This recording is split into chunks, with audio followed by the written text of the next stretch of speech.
Paolo, pwede ba kitang makausap? Baliw ka ba? Bakit ka ba buntot ng buntot sa akin? Mamaya may makakita sa atin eh. Relax! I just wanted to say thank you. No. Huwag ka mag-thank you. I only agreed na tumira kayo dito because of Ashley. Dahil ayoko mapahamak yung bata. I know. And I appreciate it. No. You listen to me. If you cause one trouble in this house, kahit gaano kaliit, kahit chismis lang, I will make sure na paaalisin kayo ni Dad. Walang second chance. Walang awa. Paolo, hindi lang naman ako ang may history of causing trouble, di ba? Don't you dare. This stays clean. You stay quiet. You stay out of the way. Walang gulo. Or tapos na tayo. Tapos na tayo? May tayo pala. Hindi yun ang ibig ko sabihin. Paolo! Samahin mo ako. Tag mo.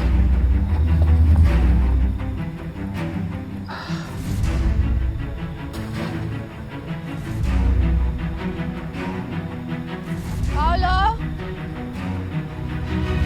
Love! Love. Anong ginagawa mo dyan? Gabi na. Wala naman. Nagpapahangin lang. Nagpapantok.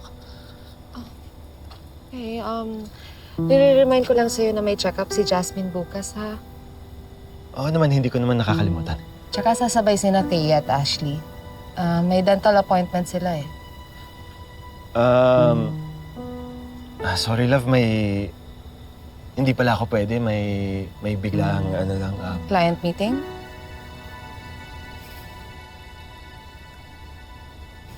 Okay. Love. Sorry na. Ha? Promise, last na to, ha?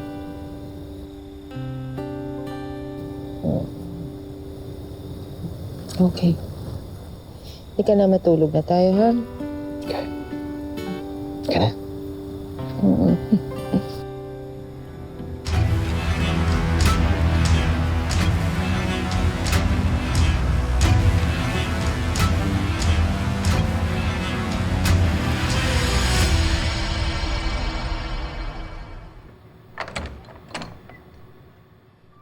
Hi, love.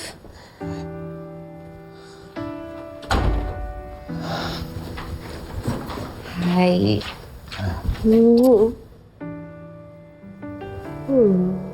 Parang napapadalas na yung pag-uwi mo ng late dito sa bahay. Meetings lang. May iniwasan ka ba dito sa bahay? Iniiwasan mo ba ako? No, let's not go there, love. Okay, di ba nga, we're still trying to make time for each other. Pero hindi naman ibig sabihin nun, dito lang tayo sa loob ng bahay. Alam mo, tamang-tama. May despedida dinner si Mr. Saragosa this weekend. Yung outgoing board member natin. Eh hindi pwede si ma'am tsaka si dad kasi may charity dinner sila. Samahan mo naman ako. Sige na. Love.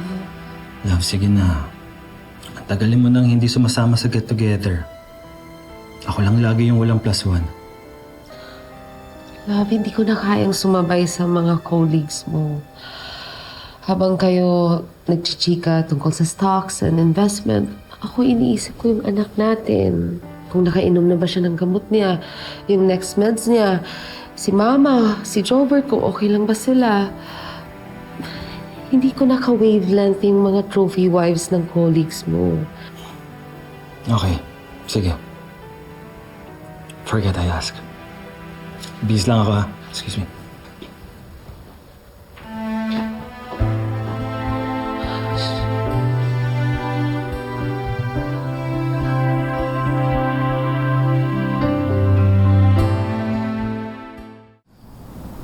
Tita, look oh. Si Mom and Dad. Grabe talaga yung vibe nila dati, no? Parang CEO and First Lady ng Torre Campo Realty. Eh kasi naman, power duo sila talaga noon. Everywhere they went. O diba, ang ganda, no? Bagay na bagay sila. Grabe, ang ganda ni Mami. Ang saya niyo ah. Mom, tingnan mo oh. You look so different. You're so young and pretty. Used to. Eh kasi nga, Marge, di ba? That was before stress, before mom life. Siyempre naman, priorities change. And eventually, ako na ang naging katandem ni Paolo sa office. Habang busy ang mommy mo nung dinadala ka pa niya sa tiyan niya. Tita, swear. Mm. Bakit parang hindi po kayo tumatanda? Ano ba? Eh di ba mom na rin kayo? As in, you look exactly the same from 16 years ago. Totoo ba? Totoo. Ano ba? Ano lang to? Maintenance and discipline lang. And alam mo na, syempre, love from your Tito Edward. Ay, by the way, Marge, nakausap ako ni Mama. Invited daw kami ni Edward sa pa-despedida ni Mr. Zaragoza sa weekend. Aaten ba kayo ni Paolo? Hindi ko na masasamahan si Paolo. Ang dami ko kasing kailangan asikasuhin dito sa bahay. I see. Actually, nag-chat nga sa akin yung mga dati nating katrabaho. Sobrang excited silang makita ako. Parang sinasabi nila, hindi sila makapaniwala na may 15-year-old daughter na daw ako. Para daw akong vampira. Yung hindi daw ako tumatanda, tapos hindi daw nagbabago yung itsura ko. Grabe, no? Ay, naku, ewan ko ba? Mom, tignan mo oh. Ang ganda mo dito, grabe. Oo nga, no? Grabe, Marge. Parang ibang tao ka dito. Pero, alam mo, konting ayos lang. Kaya pa namang ma-revive. Well, I think so. Parang posible pa naman. May hope pa naman. Ganda? Sayang, no? Ano nangyari ba? Ang layo na talaga, Marge. Tingin pa nga. Totoo. Yes, understated elegance is rare these days. Everybody's trying too hard. Well, except for Thea. She's effortlessly beautiful. I know. Nako, alam mo naman ang anak kong si Edward. Mahusay pumili. He knows the catch when he sees it.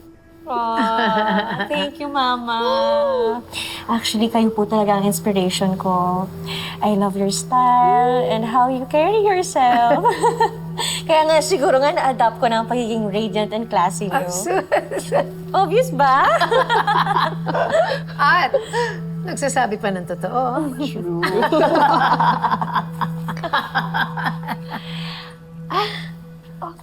Look, Ma. Nandito rin pala ang inyong favorite daughter-in-law. Hi, Marge! Halika! Join us! Halika, ikaw naman, oh. Nandito ang mga amiga ni Mama. Okay ka lang? Well, look at you, Marge. Narinig namin, super busy ka sa pagiging mommy. Kaya pala bihira ka na makasama sa mga events namin. I love your outfit. Very practical. Bihira na ngayon ng mga ganyan na confident maging comfortable. Ano ba? Alam niyo naman si Marge. She's juggling consultancy work at pag-aalaga kay Jasmine na may special needs. Pero impressive naman talaga tong si Marge. Actually, kung alam niya lang na dadating kayo, edi sana nakapag-ayos-ayos siya ng konti. Ay, naku, oo naman. I'm sure. Naku, ito pang si Marge. Ikaw naman, Marge. Alam mo na ngang may bisita ako. Display ka pa na ganyan ang itsura mo.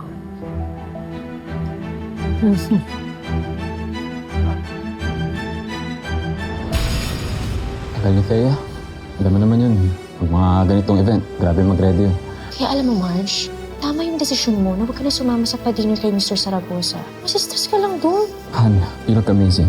Ay, Paula. I hope it's not too late to change my mind. Sasama na ako sa'yo. Thea, we're planning to have a quick getaway in Cebu! Baka bet mo sumama? I'm game. Bakit ka pumayag? Paano yung mga death threats? Ano ba? Hindi naman talaga ako sasama, no? So, of course, hindi ko makakalimutan yung mga death threats ng mga loan sharks dun sa Cebu. Loan sharks? Ano pa talagang totoo, ha? Death threats ba talaga or gawa-gawa mo lang?